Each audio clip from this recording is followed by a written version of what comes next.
I'll admit something I've never said out loud. The night everything collapsed wasn't the night I got kicked out. It was the moment I realized someone I loved wanted me gone. My name is Natalie Hayes, and until that night, I thought being the quiet one in the family meant I was safe from real damage. I was wrong. The moment it happened is burned into me. 1 second, I was stepping through the front door, expecting the usual silence, and the next, I was staring at accusations I didn't understand. Numbers, screenshots, conclusions already drawn. I hadn't even opened my mouth before the judgment hit me like I had been preparing for it my whole life. It wasn't confusion that froze me, it was recognition.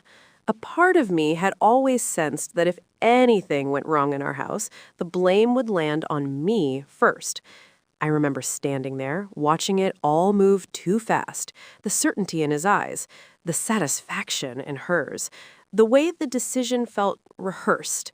I wasn't shocked by the anger. I was shocked by how quickly it was unleashed, how easily the story made without me became the truth everyone accepted. For a few seconds, I wondered if defending myself would even matter. The answer arrived in the silence that followed. I walked away because something inside me broke, cleanly, like a thread pulled tight for years, finally snapping.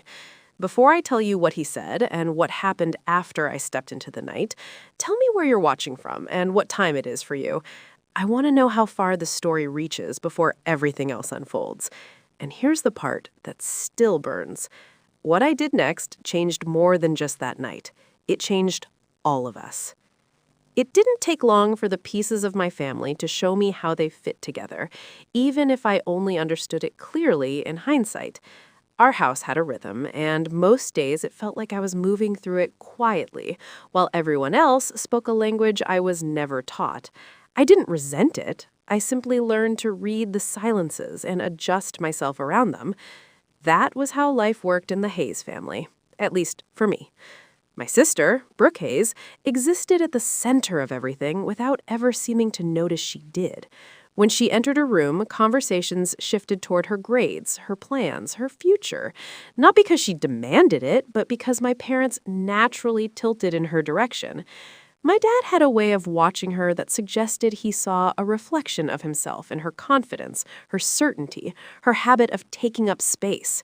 My mom mirrored that energy, praising Brooke's ambition while nudging her gently toward every opportunity that might keep her ahead. I learned early that quiet children make things easier for everyone. I didn't have to be monitored, reminded, or corrected, and that made me a convenient afterthought. I don't say that with bitterness. It was simply the pattern we fell into. Brooke soared, and I stayed steady. In a family like ours, steadiness didn't attract much attention. As autumn settled in, college applications took over our household. Brooke spent evenings drafting essays, revising them, then revising them again. My dad hovered nearby, offering suggestions or bragging on the phone about how well she was positioning herself. He spoke about her as if her acceptance letter were already guaranteed, like the universities would rearrange themselves to make room for her. I kept my distance from those conversations, using homework as an excuse to slip away. Each time I overheard them celebrating some new accomplishment of hers, a small part of me folded inward. I didn't envy her achievements. I envied the certainty they all seemed to feel about her place in the world. I had no such blueprint. My own goals felt softer, harder to explain, and easier to dismiss. The shift began the afternoon Brooke came home later than usual, her shoulders tense and her expression locked in a way I recognized but rarely saw. For once, she didn't greet anyone. She went straight upstairs, the sound of her door closing a beat sharper than normal. My mom tried to act like nothing was unusual, but the brief glance she exchanged with my dad told a different story. Later that night, I heard Brooke pacing in her room. She wasn't talking to anyone. She was simply walking back and forth with the kind of heavy steps that suggested something had gone very wrong. I didn't ask. We weren't the kind of sisters who confided things. We coexisted with a polite distance that kept deeper conversations off limits. The next morning, during breakfast, her forced calm looked strangely fragile. She avoided my dad's eyes, and he noticed immediately. He asked about her exam results in the same tone he used when checking the weather or planning errands, as if the answer would naturally be good. She brushed him off with a vague comment that fooled no one. Whatever had happened the day before was still sitting just beneath her voice. I didn't have the full picture then, but I could sense something tightening in the atmosphere around her. Brooke excelled because she worked hard, but she also excelled because she hated slipping. Anything less than perfect forced her into a corner, and corners made her dangerous in subtle ways. I had seen it happen once or twice, but I never expected it to involve me. As the week went on, the tension around Brooke didn't ease. She spent more time in her room, and when I passed her in the hallway, she avoided eye contact in a way that felt deliberate rather than distracted. My mom checked on her constantly, asking about assignments and upcoming deadlines. My dad offered solutions before he even knew the problem. Neither of them noticed the way she flinched each time a question pushed too close to the truth. I kept watching, unsure what I was supposed to do. Something in her was unraveling, and for reasons I couldn't explain, I had a feeling her unraveling would eventually touch me. That feeling became sharper the evening Brooke sat at the kitchen table long after everyone else had gone to bed. I walked in for a glass of water, and she quickly shut her laptop as if she'd been caught. She didn't look ashamed. She looked determined. The kind of determined that always ended with things shifting in her favor. I didn't know it then, but that determination was the first sign of the storm forming around me. A storm I couldn't see clearly yet, but could already feel pulling at the edges of my life. The real shift showed up in small ways before it crashed down. 2 days later, Brooke was already dressed for school when I came downstairs, but she wasn't eating. Her posture was perfect, the way she held herself when adults watched. Yet her eyes kept sliding to her phone. She was waiting for something. When the email alert chimed, she glanced at the screen, then set the phone face down. My dad asked how she was doing. My mom offered coffee she never drank, and Brooke answered with a short, rehearsed, "Fine." No one pressed. The tension folded into the morning like it belonged there. I had decided it was just another exam, another spike in stress that had nothing to do with me.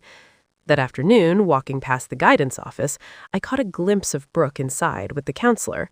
Papers and a laptop between them, the counselor leaning forward, Brooke held tight and still. I kept moving. Listening in would have crossed a line, and we had always avoided each other's private disasters. When she got home, she went straight to her room. Later, I heard a dull impact from that side of the house, not loud enough to break anything, just enough to bleed off whatever she was holding in.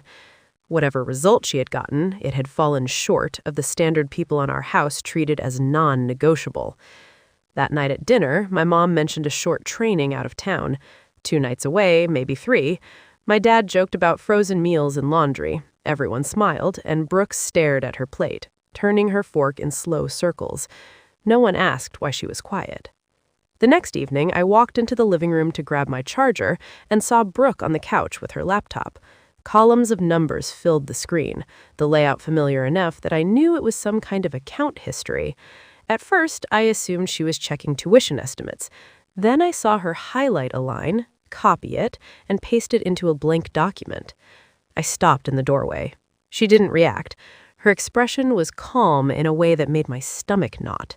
She rearranged the text, took a screenshot, then cropped the image until the account name and amounts looked seamless. Every click felt intentional, like she was following a script. A weight settled in my chest. I considered asking what she was doing, but the question caught on my tongue. We didn't talk like that. We kept our distance and pretended it was respect. I stepped back into the hallway and let the moment close behind me. The day my mom left for her trip, she hugged us in the driveway, reminded my dad about the emergency contacts, and promised to be back Sunday night. Brooke smiled for her, the polished kind she used in photos. I stood a little apart and tried to ignore the sense that the house was losing its buffer. Saturday slipped by quickly. I went to a friend's place to work on a project and stayed longer than I planned. My phone stayed face down on the table until a quiet unease finally pushed me to check it. A few missed calls, one text from my dad asking when I was coming home. Nothing in the words sounded urgent, but my heart sped up anyway. When I opened our front door that evening, the air inside felt too still. The television was off, the hallway lights were on. My dad stood in the middle of the living room, hands clasped. On the coffee table, a stack of printed pages lay in a neat pile. Brooke sat on the far end of the couch, a tissue crushed in her fist, eyes rimmed with red. She didn't look at me. She didn't need to. Whatever story had been told in that room had already hardened into fact. My dad motioned toward the papers and said there was something I needed to explain. I stepped closer, pulse pounding, and saw my own name at the top of the first page, printed above a column of transactions I had never made. By the time I processed what I was looking at, the room had already shifted around me. My dad didn't raise his voice. He didn't need to. The weight in his posture told me he had reached a conclusion long before I walked through the door. I stood there, waiting for some space to speak, but the silence locked everything in place. Whatever Brooke had shown him, whatever she had practiced saying before I arrived, it had done its job. I could feel the verdict resting between us. He asked where the money had gone, as if there were only one possible explanation.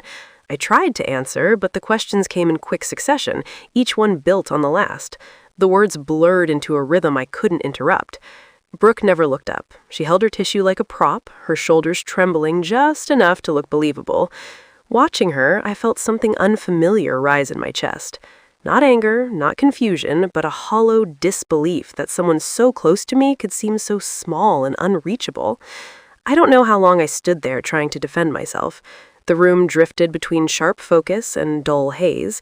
My dad listened, but didn't shift, and I realized nothing I said could loosen the narrative already cemented in his mind.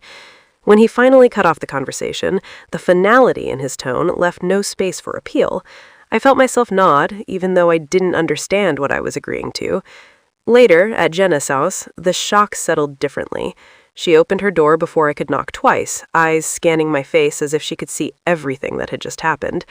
I didn't know how to explain it. I sat on her bed while she handed me a blanket and told me to breathe. Words felt useless. They wouldn't have captured the odd mixture of numbness and disbelief that followed me into her room. When my phone buzzed, I already knew who it was. My dad sent a message framed as concern, but soaked in disappointment. He said we would talk when I was ready to take responsibility, as if that phrase were a key I just needed to turn. I stared at the screen for a long time before setting the phone aside. There was nothing I could say that would shift his certainty. The next day, I kept quiet at school. People noticed the change in me, the way I moved more slowly, as if a piece of me had been misplaced. Jenna stayed close without hovering. She didn't ask for details, and I was grateful for that. Explaining everything felt impossible when I didn't understand it myself. When I returned to her house that afternoon, I saw a missed call from my mom. She had finally gotten home from her trip and left a brief voicemail saying she'd talk to me soon. There was something strained in her voice, something that made me think she already sensed the imbalance waiting for her at home. That evening, Jenna's parents invited me to join dinner.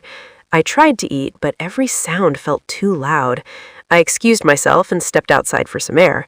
While I stood on the porch, another message came through from my dad. It wasn't angry, but it wasn't gentle either. He said he hoped I would reflect. The phrasing lodged itself in my mind. Reflect on what? On something I didn't do? On a version of myself someone else had invented? I didn't respond.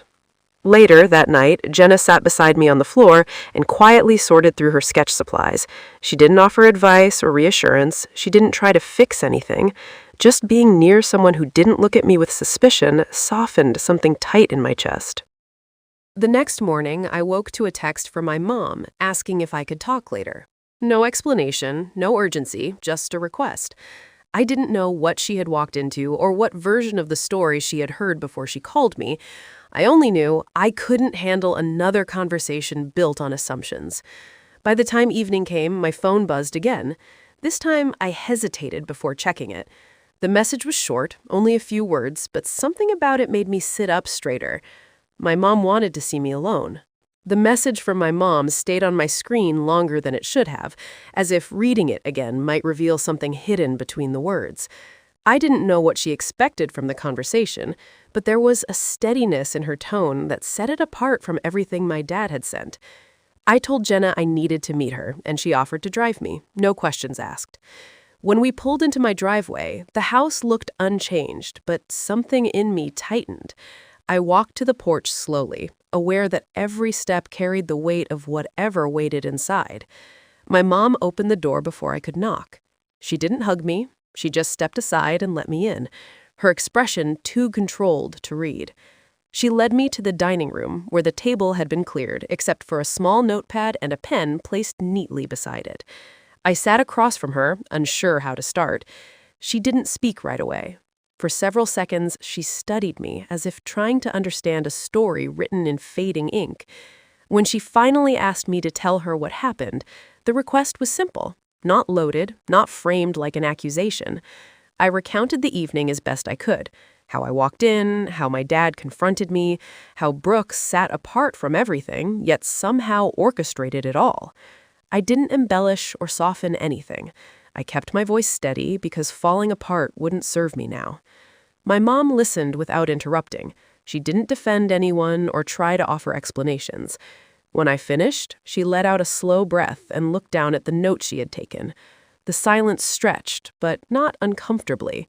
It felt like she was lining up pieces in her mind, parts of the story that weren't fitting together the way she had been told. She said she wanted all of us in one place. Now, I didn't want to stay for the confrontation, but something in her tone made refusing impossible. She called my dad first, then Brooke. Both answers were brief. Both agreed to come downstairs. My dad arrived first. He looked at me with the same guarded expression he had worn during his messages, as if waiting for me to provide a confession that would make everything easier. Brooke entered a moment later, her gaze fixed on the floor, her posture carefully composed. My mom didn't ease into the conversation. She asked Brooke to retrieve her laptop. The request landed like a spark in dry grass. My dad frowned, confused, but didn't interfere. Brooke hesitated only a second before going to her room. When she returned, she held the laptop close, like she wasn't sure whether to protect it or hide behind it. My mom told her to open the account she had shown my dad. Brooke clicked slowly, scrolling through the same columns of numbers I had seen days before. My mom asked her to expand the transaction history, not just the cropped lines. Brooke's hands stilled. For a moment, she didn't move at all. My dad leaned forward, eyebrows drawn together. My mom's voice remained calm, but something sharpened beneath it. She asked Brooke to show every step she took to produce the documents printed on the table.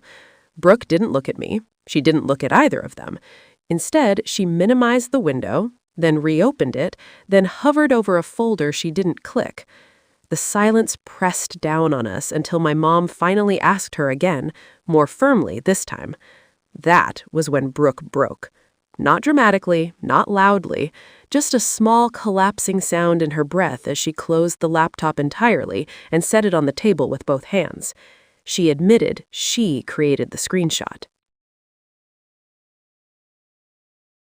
She admitted the numbers weren't real. She admitted she was afraid of what her score would do to her chances, and she didn't want to lose the trust she believed she had earned. My dad didn't speak. His expression emptied, like he'd been unpinned from something he relied on. My mom kept her focus on Brooke, asking questions that couldn't be dodged. Why me? Why this approach? Why she let it go so far? Brooke didn't have answers that made sense. She only had fear, pressure, and a desperation she hadn't been able to contain. I didn't say anything. I didn't need to. The truth had unfolded without me lifting a finger. For the first time since everything started, the story wasn't out of my control anymore. What followed didn't unfold quickly. It stretched into a strange, suspended quiet, as if the house itself didn't know how to absorb the truth that had just been spoken. My dad stayed seated, staring at the closed laptop like it might rearrange its contents if he waited long enough. My mom shifted her attention between him and Brooke, keeping her expression steady even though something tight had settled beneath her voice. She asked my dad if he understood what had actually happened. The question wasn't harsh, but it carried a clarity that didn't allow for hesitation. He didn't answer right away. He opened his mouth once, closed it, then rubbed his forehead with the heel of his hand. Watching him struggle with what he had believed felt surreal. For days, he had held on to an imagined version of me built from doctored numbers and a trembling performance. Now it collapsed in front of him, leaving him with nothing but the realization that he had chosen the wrong person to trust. Brooke wiped her face with the crumpled tissue still in her hand. She wasn't crying anymore. She seemed drained in a way that made her look older and smaller at the same time. My mom kept her focus on her, asking when the idea started, what pushed her toward it, and whether she understood the consequences waiting beyond this room. With each answer, Brooke looked further away from all of us. She didn't offer excuses. She didn't deny anything. She only admitted things in fragmented pieces, too quietly to feel like a confession. When my mom mentioned the possibility of academic review, how the school might investigate if they learned she manipulated financial documents, Brooke flinched. Not dramatically, just enough for the reaction to land deeply. My dad raised his head at that, finally connecting the dots beyond the emotional fallout in our family. It wasn't just a mistake. It was something that could follow Brooke into college applications, scholarship committees, and every interview she had been preparing for. My gnome wasn't threatening her. She was naming the reality Brooke had refused to acknowledge.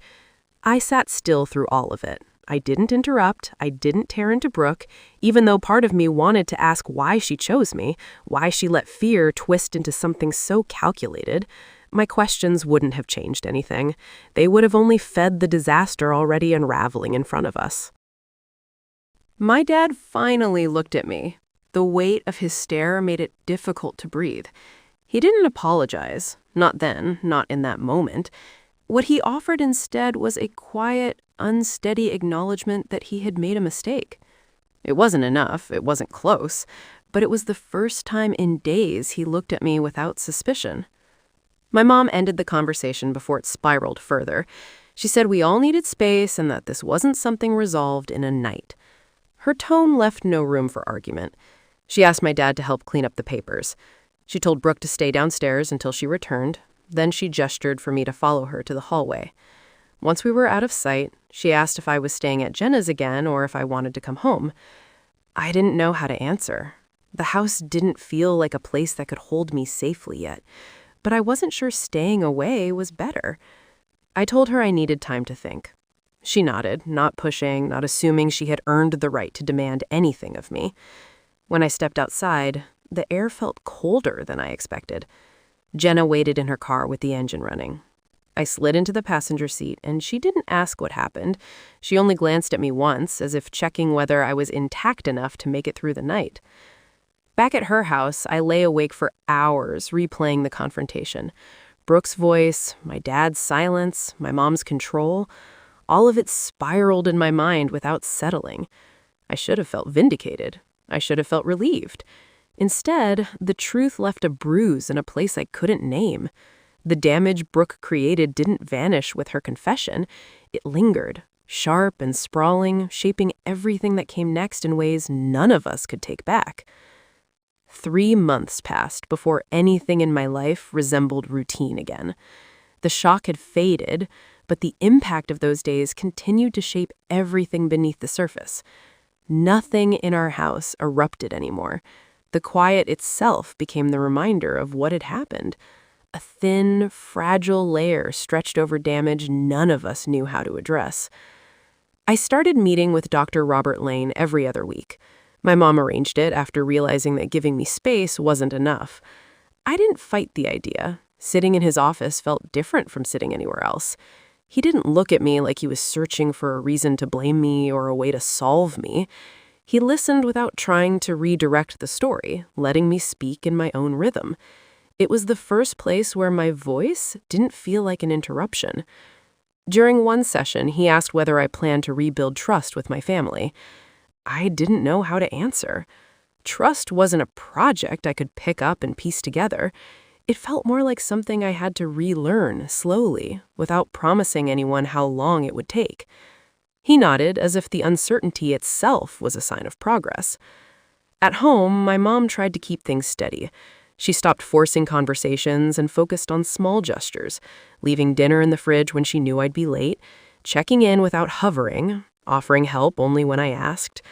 Her approach didn't erase the hurt, but it created a space where I could breathe without feeling cornered.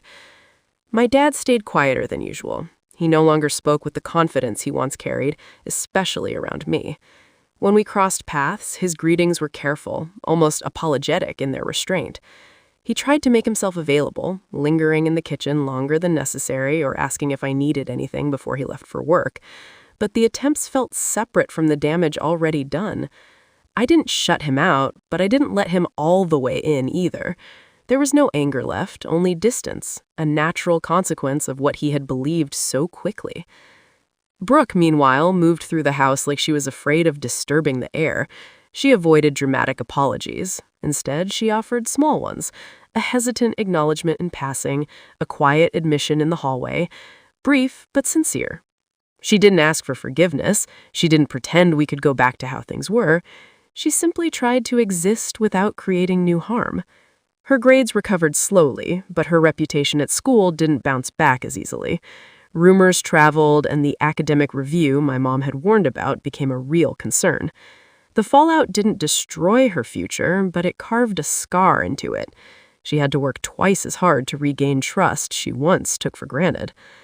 My grandmother, Evelyn Hayes, visited more often during that time. She had a way of observing without intruding, offering company without questions. She never took sides, never tried to repair what wasn't ready to be fixed.